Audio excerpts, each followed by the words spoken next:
काम की बात बता रहा हूं, ध्यान से सुन लेना। पानी, पर्यायवाची बताने इसके, पर्यायवाची। पर्यायवाची जानते हो क्या? एक ही अर्थ वाले नाम, यानी एक ही चीज के कई नाम, जैसे धरा, धरती, भूमि, भू, वसुधा, वसुंधरा, है ना, अचला। तो उसी प्रकार पानी के अनेक नाम बताओ, और नाम बताओ, यानी पर्यायवाची बताओ। क्या? पर्यायवाची। अब ध्यान से सुनो, पानी के एक तो होता है जल, ध्यान से सुनते रहना। और क्या बोलते हैं बताओ, आपको जितना याद है उतना बताओ। तोय। हाँ, नीर। और तोय। तोय, वेरी गुड। और अंबु। अंबु, वेरी गुड। वारी भी बोलते हैं, पता है क्या आपको? अंबु भी बोलते हैं। अब ध्यान से सुनो, दो अक्षरों का नाम बता रहा हूं और उनका अर्थ बता रहा हूं, ध्यान से सुनना। एक तो है जय जग, ठीक है, एक है द्वात। तो जय का मतलब होता है जन्म लेने वाला, जन्म लेने वाला, ध्यान से सुनते रहना। और ये है देने वाला, दे देने वाला। जय, ये देखो जय जन्म लेने वाला, और दे देने वाला, याद रह जाएगा ना? हाँ। अब यहाँ पे लगाता हूँ जय, जन्म लेने वाला, यहाँ लगाता हूँ। अगर मैंने यहाँ लगा दिया तो ये हो गया जलज, यानी जल में जन्म लेने वाला। तो कमल है ना, कमल, वो जल में जन्म लेता है वो, ठीक है। कमल कभी भी रेत में नहीं लगता। तो जलज किसका पर्यायवाची बन गया? कमल का। किसका बन रहा है ये? कमल का। कमल का। अब यहाँ जय और लगा दूं, नीरज, नीर में जन्म लेने वाला, नीरज, तो कमल का ही हो गया। नीर में, पानी में जन्म लेने वाला। कमल पानी में लगा करते, रेत में नहीं। तोय, तोयज बोलते उसको। एक बार इसको याद नहीं रहे तो कोई बात नहीं, यहाँ देखो वारिज, वारिज, वारी में जन्म लेने वाला, क्या हो गया? कमल। और अंबुज, जय जन्म लेने वाला, क्या हो गया? कमल। अब यहाँ पर लगाता हूँ दे, दवात, देने वाला। अगर मैं यहाँ लगा दूं दे तो बन जाएगा जलद, जल देने वाला। कौन? बादल। क्या किसका बन रहा है की बार? बादल के।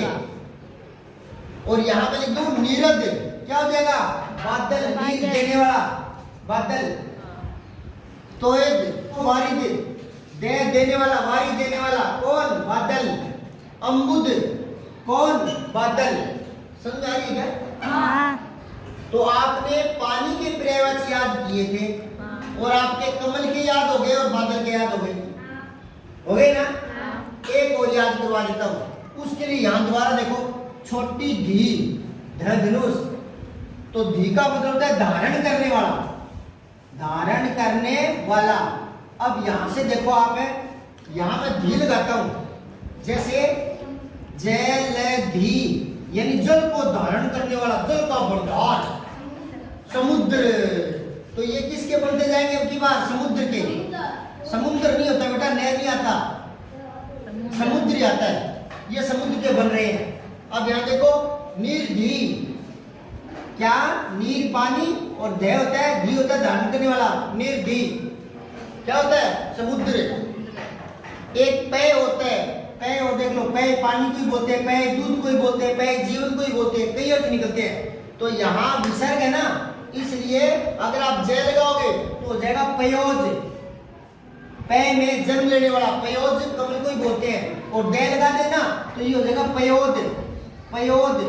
तो ये भी किसका हो जाएगा? बादल का। पेय देने वाला, पेय पानी को भी बोलते हैं, पेय दूध को भी बोलते हैं। अब देखो आगे, यहां पेय, पयोधी, यानी समुद्र, और वारिधी, इसके आगे धी लगाते रहो, ये धी, तो वारिधी क्या हो जाएगा? समुद्र। और अम्बुधी क्या हो जाएगा? समुद्र, अम्बुधी। अब आपको देखो, एक पानी का याद किया था, कितने याद हो गए? 3 हो गए ना? अच्छा, कमल के एक दो और बता देता हूं, ऐसे ही इतने तो ये हो गए कमल के। एक पंकज भी बोलते हैं कमल को, पंकज। पंख बोलते हैं कीचड़, और जय होता है जन्म लेने वाला। तो कीचड़ में जन्म लेने वाला, कीचड़ में कौन खिलता है? कमल। तो पंकज भी कमल का है। पानी का भी होता है तो एक सलील भी बोलते हैं उसको, सलील।